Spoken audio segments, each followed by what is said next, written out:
Good morning, everybody. Let me turn this down here. It's just a little bit too much light.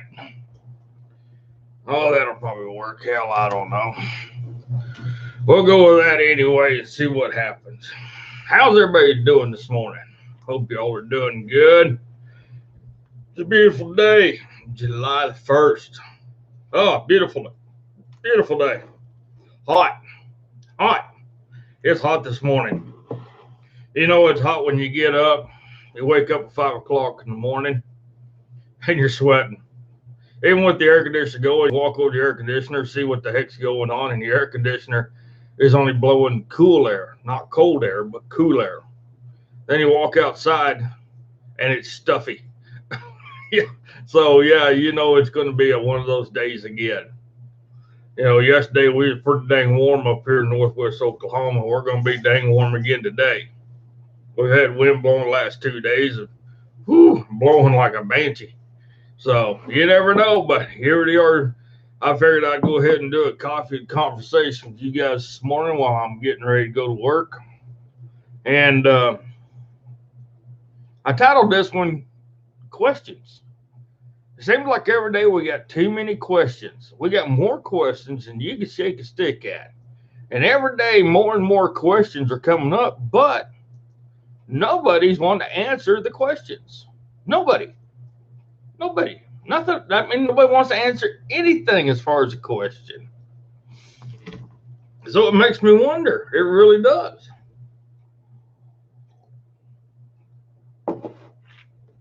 Because I'm just an old country boy out here in the middle of nowhere. And being out here in northwest Oklahoma, working on the ranch, we don't have a lot of time to fart around, be on the internet, and look at all this stuff all day long. We got work to do. We got cattle to take care of. We got water tanks to make sure it filled up, especially when it's hot like this. We got fences to fix. We got to get equipment ready for haying season. We got right now. I'm fixing roads and hauling dirt and fixing water crossings and all that stuff. Hopefully, I can get them done today, but I don't think so. But what I can do is what I can do. Go from there. But when I come home at night, like most ranchers, farmers, that's when we have the opportunity to watch the news, get on the internet, see what's going on, see what's happening, not only with the agriculture markets, what's happening with the beef industry, see what's going on with our families, our kids, our loved ones. In my case, my girlfriend, my love of my life. But, there's other things too that just happen to pop up. As we go on our daily life, when we come home, we start seeing and hearing all this other stuff going on. And it just seems like every day there's more and more questions. More and more questions about what's happening in our life. Not in our personal life, but everything that affects our life. We have questions about our personal life. That's an everyday deal. That's an everyday commitment that we have to ourselves, our loved ones, our family, our friends. Excuse me. But it's all these other questions that keep popping up that make you wonder.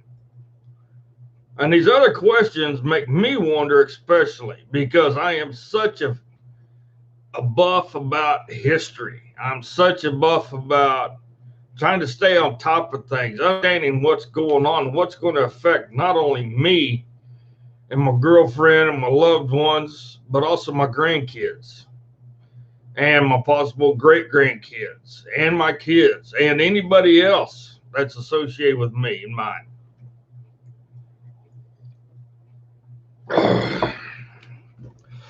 Excuse me, swallow some stuff.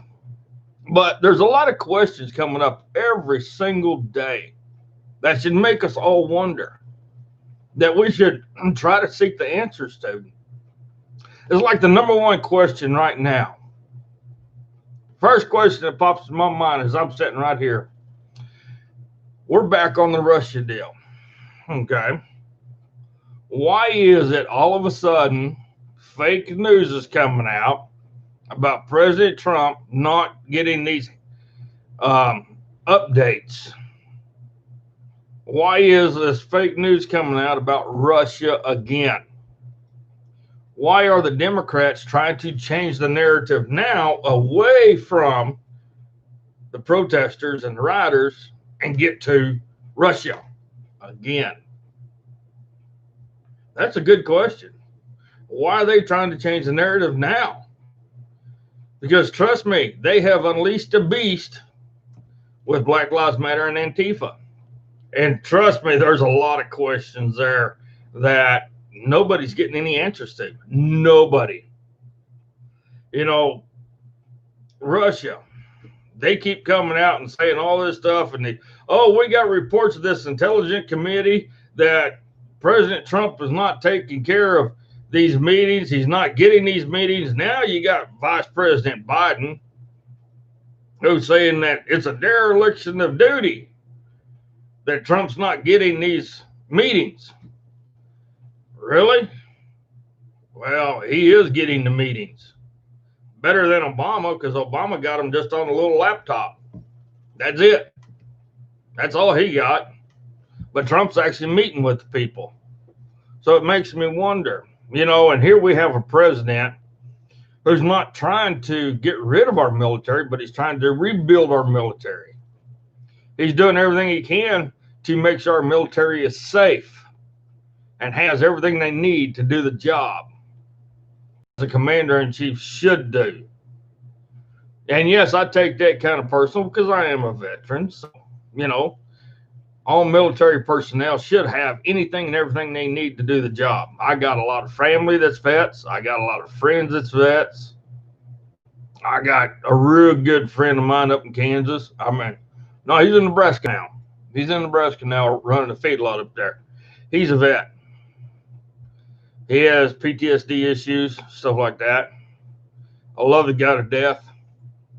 But the nice thing about it is our president is helping all vets with every issue they can. Not only to make sure they have everything for time that they need it and time to protect our rights and for our country, but also our vets that's been out of military service. So why the Democrats are pushing this fake narrative now about Russia and the military, I don't know. But you see how they're trying to divert everybody's attention away from things? Now, what's going on here? What is going on that they're trying to divert all the attention away from what's happening? How many of you folks know that Hillary Clinton lost her appeal? How many of you folks know that? How many of you folks know that Hillary Clinton has to actually testify?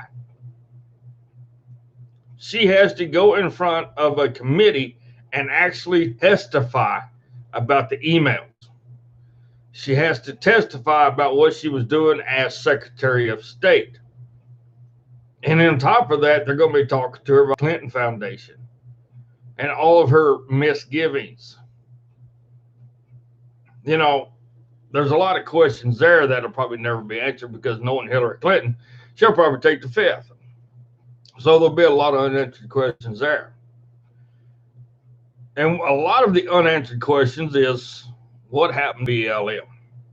Now, I heard last night that the original organizers for Black Lives Matter has lost control.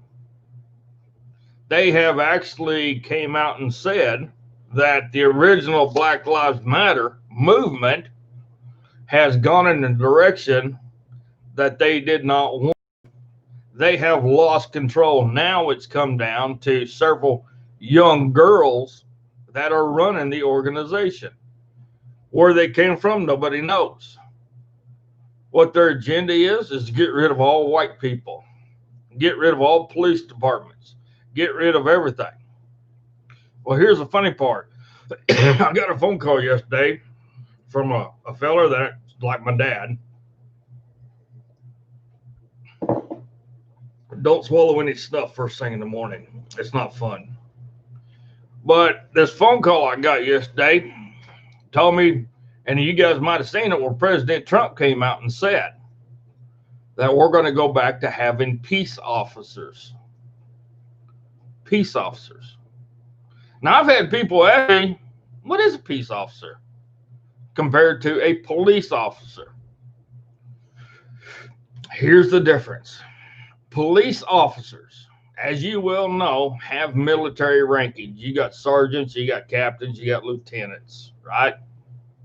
Same thing in your sheriff's departments. Well, peace officers only has sheriff and deputies. It doesn't have sergeants, it doesn't have captains, doesn't have lieutenants. The police officers follow a military style guideline, where peace officers are just that. They follow the people.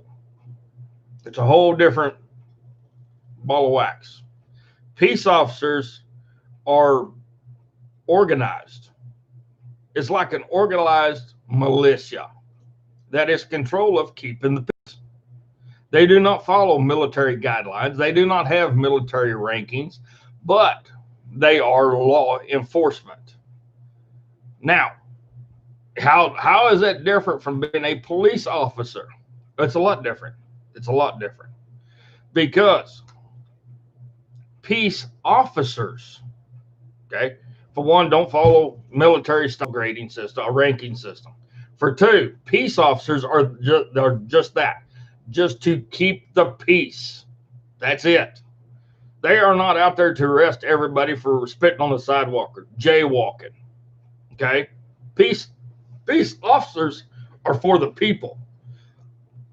Police officers are out there for the government. There's your difference. One is for the people, one is for the government. And I'm not talking federal government, I'm talking your local, county, and city government. So there's your difference. Now, how many police officers are going to want to become peace officers? That is the question. That is a huge question. And how many police officers, as far as your captains, your lieutenants, your sergeants, are willing to lose that rank to just be peace officers? Now, if you remember right, if you studied any history at all, you would realize in our history, in our current history, only back to the 1940s, 50s, and 30s, we had peace officers. And then they turned it over and became police officers. Something interesting to look at. You guys look that stuff up because I know you're going to have a lot of questions. You're going to have a lot of questions. Here's another question for you. Antifa. Antifa says that they're against fascists, they're against fascism, they're against government, they're against all this stuff, they're against everything you think of, white pride. But wait a minute. Wait a minute. Antifa follows the same guidelines as Hitler's brown shirts. How many of you guys know about your history with Hitler? And what did the brown shirts do? The brown shirts are the ones that went out there and destroyed statues. They created turmoil. They went out there and started turning their friends into everybody. They'd call the officials and say, hey, I got a guy here. You need to come get him. And they would. They'd come get him.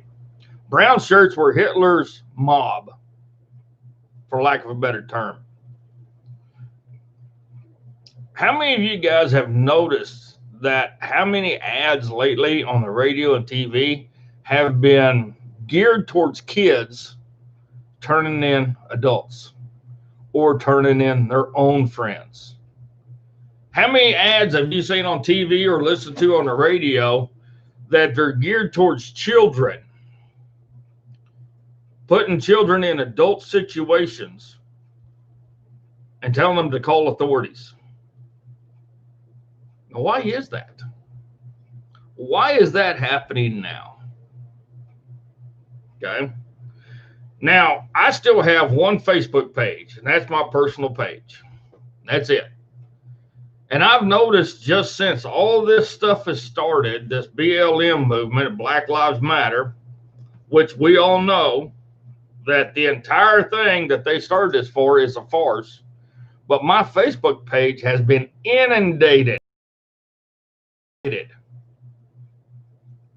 with rap music, with all these ads pertaining to liberal ideology.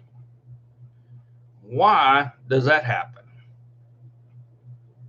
These are just a few of the questions that I'm coming up with every single day. Now, here's a question, and this one's kind of important for me. I'm an American. I'm not Irish. I'm not Scot-Irish. I am an American. I was born in this country. I was raised in this country, and I live and work in this country, and I've protected this country. So if I cannot say that I'm Irish American, why is it okay for people to say they're African American? How come you don't ever say, how come you don't ever hear the term, well, I'm Hispanic American? Or how come you don't hear the term, I'm Chinese American? I'm Latino American? Why is it the only term out there you can hear is African American? Because we are a melting pot of this country. We had a lot of immigrants come over through all the different ages and different times, even during slavery. First slaves come to this country, if they weren't the Native Americans that were captured and made into slaves, were Irish. That's a well-known historical fact. The Irish were the first slaves here, brought in droves, and they were treated horrible. Horrible. Some of the stories that I've read and heard about how the Irish slaves were treated makes your skin crawl. Yes, slavery is bad. Slavery is bad. But we are a melting pot in this country. We have nationalities from all these different countries. But when you move here, you assimilate. You become an American, unless you're here illegally. Anybody that comes to America is looking for the land of opportunity, freedom, hope, prosperity. See, we're when America was formed, okay, and it even says it, we are the land of freedom. We are the land of prosperity. We are the land of hope. It was put out to all these different countries. Well, if you want a good start and you want to establish yourself and you want freedom, come to America. That's what America is based on, is freedom. You know, we've had struggles, we've had issues, we've had problems, but people still come to this country because of why? Because they want freedom. Are we one of the last few countries where you can come to and actually be free? That's for you to decide. Myself, we're losing our freedoms every single day. We really are. The question is why? Why are we losing our freedoms? We have generations and generations of people who fought and died to protect this country, fought and died to protect your freedoms and your rights and your privileges. But now we got people saying, wait a minute, the only privilege that's in this country is white privilege. Well, I have to disagree with that. I know a man, I actually grew up with a man in Amarillo, Texas, big old boy, Mr. Arnold, big black man, great man too. He was a butcher, he was a mechanic, he did many things, and he put many children through college. In his lifetime, what was it, when he died, they said he put 18 kids through college. 18 children. He helped them go to high school, helped them go junior high, high school, and then to college. 18 kids. Was that white privilege? No. That was a man dedicated to helping people. But they weren't just black kids. They were black, white, Hispanic. It didn't matter to him. If they needed a hand, he gave them a hand. And he did not say he was African. He said he was an American. You know, I grew up in a time in this country where freedom was everything, where we all worked every day to try to get ahead. I started working when I was 14 years old at Amarillo Livestock Auction back in the day when it was the world's largest sale barn for cattle. And I mean, it was huge. Our largest sale was a 4-day sale, and we sold 49,000 head of cattle in 4 days. That's a big sale. I remember those days. I do. I personally went through 7 horses in 4 days. That's a lot of horse flesh to go through. That's freedom. Knowing that I can go to work at 14 years of age, earn a paycheck to pay my bills, to buy myself a vehicle, to do what I got to do to get ahead, plus go to school, plus pay rent for where I was living. You know, the questions that arise now is, how come these kids today won't do that? Well, to me, it all sums up pretty quick. I talked to my niece yesterday, lives over there in Arizona, and love her to death. She's got several kids. She's got 2 kids still at home, and she was telling me how it's her fault. It's her fault that her 2 youngest children have no clue on what's going on. She's got one that they've allowed to play video games, stay in his room, just do whatever he wanted to do. And he don't have the slightest clue on what's going on. 17 years old. Don't have a clue about life. Her 2 oldest ones are out of the house, but her youngest one's got his head on his shoulders good, what she said. So that's good. That's good. So she even told me it's my fault. It's my fault that my kids are the way they are. How many other parents out there are willing to do that? How many parents out there are willing to admit that they've done something wrong? I am. I'll admit it. I've done something wrong with my kids. I wasn't there. I got a son that I didn't know about until he was 21, but we talk every week on the phone. A lot. I got a daughter up Montana that I haven't seen personally for, let's see,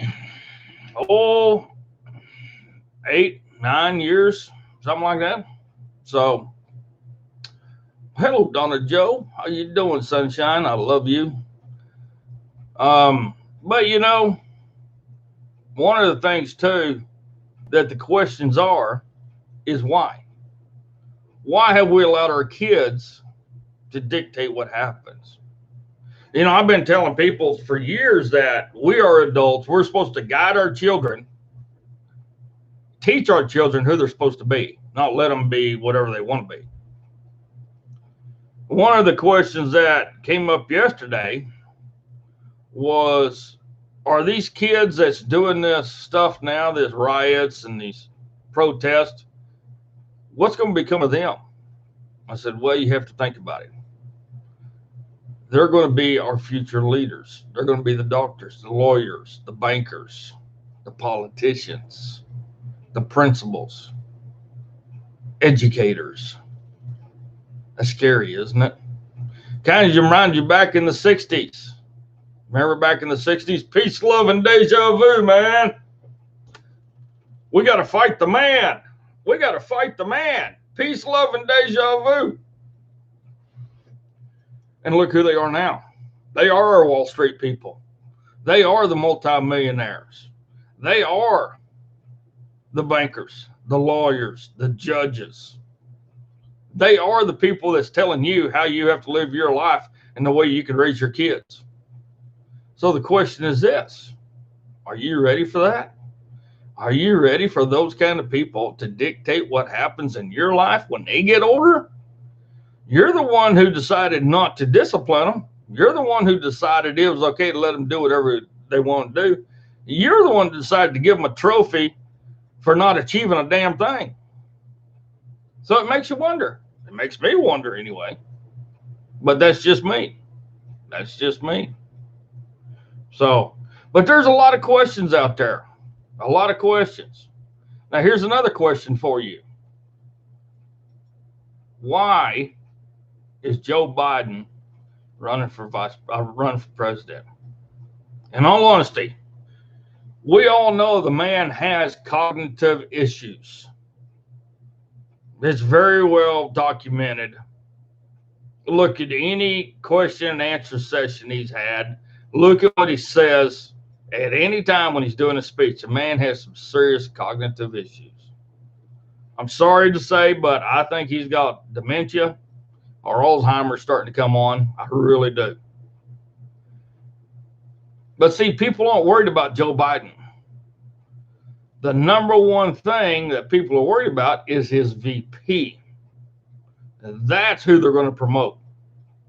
Now, it's come out that there's two ladies that he's really wanting. One, or both of them are liars, but one of them claimed to be Native American when she was going through her life. Claimed to be Native American. But it came out that she's not Native American. Well, she is about, well, here, she's about that much of a Native American. That's it. Elizabeth Warren. So we got that. And then you got Kamala Harris. Touting Kamala Harris to be Joe Biden's vice president. And they're coming out saying she's African American. She's not African American. Everybody knows this. Look it up. Look it up. She is not African at all. She's the furthest thing away from African. Plus, she comes from that owned slaves. But that's part of the Democrat agenda. See, the Democrats have started all this stuff. They started the KKK. Democrats own the slaves. Democrats have created 99% of the problems in this country, far back as I can remember. And as far back as I can find in historical issues, anybody associated with the Democratic Party has created issues. Because they only want one thing, a democracy. Well, the United States is not a democracy, but they're trying to make it one. We are a republic. Even though by paper we have lost that, in my heart of hearts, though, we're still a republic. But now, here's the question. Who is he going to pick? Is it going to be Kamala Harris or is it going to be Elizabeth Warren? Somebody who claimed to be a Native American and used that to get herself further ahead, or somebody who claims to be African American but's not African American and comes from a family that owns slaves and still owns a slave plantation, and somebody that uses drugs but yet jailed people for doing drugs, and somebody that has been known to sleep her way to the top. It's verifiable proof. You know, there's constantly questions every single day that arise that we don't get answers to. And when you ask for answers, all you get's run around. You know, everybody just beats around the bush. Nobody cuts right to it and gets to the answer because they don't. And I'm talking Republicans and Democrats, just not Democrats itself. So it makes you wonder. It makes me wonder anyway. And if it makes me wonder, it should make you wonder. What direction is this country really headed in? You know, there's a term that keeps popping in my mind: life, liberty, and pursuit of happiness. Have we lost that? Have we lost those three things? Have we lost our freedoms? Life, liberty, and the pursuit of happiness. Where have they gone? And why is it so prevalent that they take those away from us?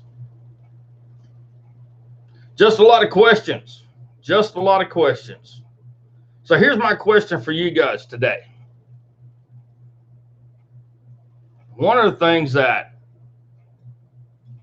really affects me on a daily basis is how can I better myself? Not only for me, but for everybody else around me. And at the same time, understand and comprehend what's really happening in America, in the country that I live in. With that being said, I have to ask myself, what's important to me? Yes, I know things are important to me. Me, my life, my loved ones, my family, my friends. Those things are important. Going to work every single day, that's important. But at the same time, if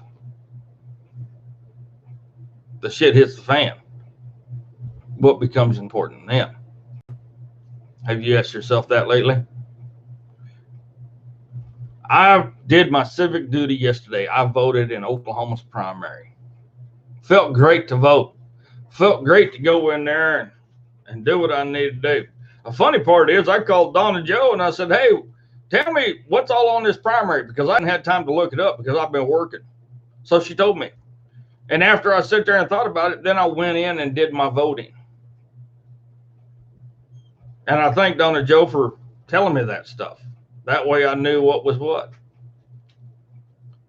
But you know, what's important to me right now is my loved ones, it's my family, my friends, going to work every single day. Now, those can change. If the shit hits the fan and it comes here, I will do what I have to do to protect me and mine and survive. And if I got to move everybody out to the ranch to do it, by God, that's what we're going to do. No ifs, ands, or buts about it. Because you know what? There's too many questions and not enough answers. Every day we're inundated with questions that arise, and we're always searching for the answers. You can't Google all the answers. You got to think of some of them on your own, or you got to find somebody that might have the answers. So don't be afraid to ask questions and ask somebody. Even if they don't know, they know of somebody that they can talk to that might have the answer. But it's something to think about. Something to think about. All right, well, I'm going to go to work. It's been great. Been fun. Thank you, ladies and gentlemen. Y'all have a great day. Have a cup of coffee on me. Enjoy yourself. Have a beautiful day. Stay cool, because it's going to get hot here in northwest Oklahoma. We're going to have some dangerous heat again today. So the last thing I can say is this. If you sit on a wooden fence too long, you're going to get splinters in your butt. So get your ass up, get off of that fence. I don't care which side you get down on. Just get off the fence. Put your feet down and pull those splinters out of your butt. And then go forward. Go forward and strive to make a difference every single day. No ifs, ands, or buts about it. Whatever you do, don't ever go backwards. Because going backwards, you're just going to repeat what you did the day before. All right, guys, I love you. I'll talk to you later. Have a good one. Y'all enjoy yourselves. God bless you. God bless the Republic of America.